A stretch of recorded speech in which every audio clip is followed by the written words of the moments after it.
waxa weeyaan walaalayaal Soomaaliya waxaa jira dad cadow ah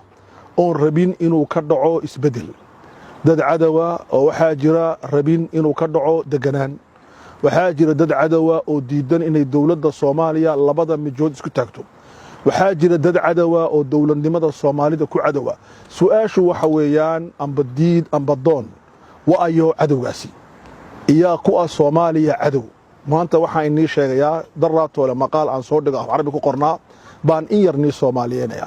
waxaa jira cadowga koobaad ee Soomaaliya waxa weeyaan dalka Sacuudigu Soomaaliya wuxuu doonayaa inay noqoto meel timir lagu qaybiyo sadaqad lagu qaybiyo ay dawlad ka dhalan dalka Imaaraadku wuxuu rabaa inuu isticmaalo xoolihiisa siyaasadeed dalka Qatar wuxuu isticmaalaa dawlad hoose oo u qarsoon waxa weeyaan Djibouti waxay isticmaashaa dad ay u bixisay asxaabta Djibouti igaad waxay isticmaashaa ciidan iyo ujeedooyin gaar ah waxaas oo dhan Soomaaliya cadow bay ku yihiin mid la walaal ah Soomaaliya ma jiro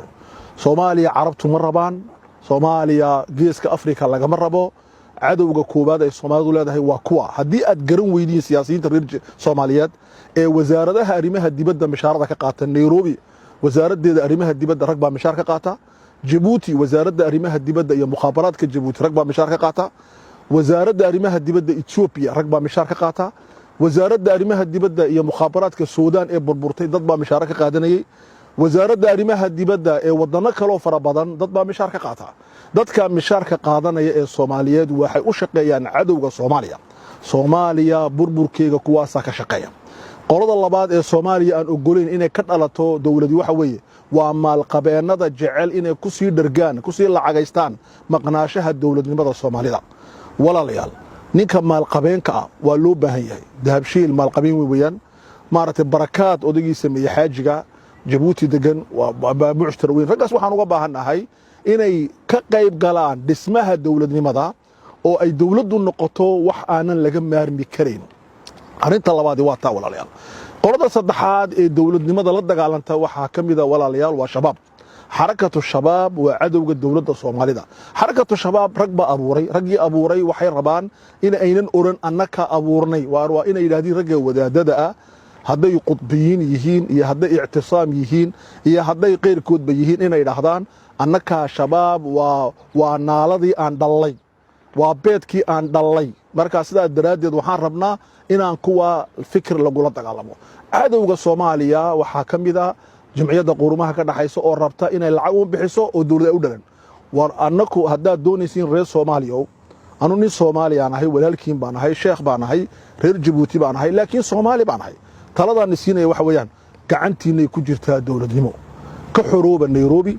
ka xorooba Addis Ababa ka xorooba Djibouti ka xorooba Khartoum walaal baan nahay Djibouti waxaas waa siyaasadda walaal male ka xorooba Khartoum ka xorooba maxaan ku dhahdaa hatta Turkiga ka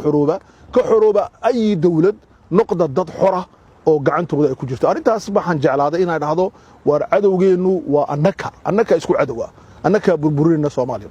arinta Ethiopia waxaan la hadlayaa laba qolo waxaan la hadlayaa bulshada degan gobolka shanaad ee loo yaqaano dawlad hooseedka Soomaalida war kelmad baan idin sheegaa walaalahayo Ethiopia isbedel baa ka socda dadna way tashanayaan dadna waa loo talin doonaa waxaan ognahay in maalin dhaweyto dadka Soomaalida gobolka Amxaarka looga yeeray ina la yiri heshiis baan naga rabnaa ina heshiino oromadu in heshiis baan naga rabtaa Amxaarku heshiis buu naga rabaa Tigreegu heshiis buu naga rabaa annaku maxaan rabnaa su'aasha baa muhiima ilaahay wuxuu in siiyay laba arimood horaan inuu sheegay premier ma arinta koobaad ee Soomaalida ilaahay siiyay wax weeyaan dhulka ugu weyn ee oromo ku xigta in kale laba dhulka xuduudda badda la saaxiibo dhanna in kale marka Eritrea Tigray laga yimaado inta kale iyo Anfar laga yimaado inta kale too dhan annaka Soomaali baale Soomaalidu waxa dhabarka ku haysiin waxa tihiin 35 malyan oo bini aadan oo Soomaaliya cabsi iyo argagax inay qaldatan maaha dawlad la'aanta Soomaaliya ka jirta iyo dacfiga Djibouti ka jira inuu gacabsiye maaha annika ugu fursad weyn maanta Ethiopia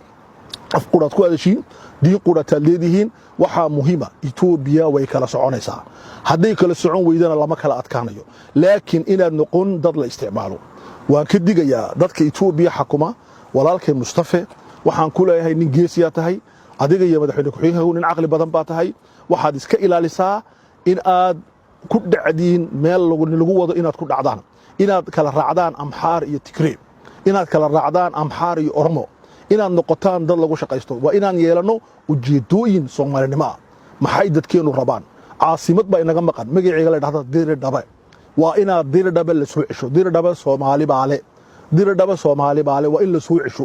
waa lagala orday meel kale la geeyay caasimada Soomaalida ee gobolka Shanaad waa Diridhabe haddaan sidaa ku dagaalami weyno waa problem anfarta oromada in la degan waa walaalihiin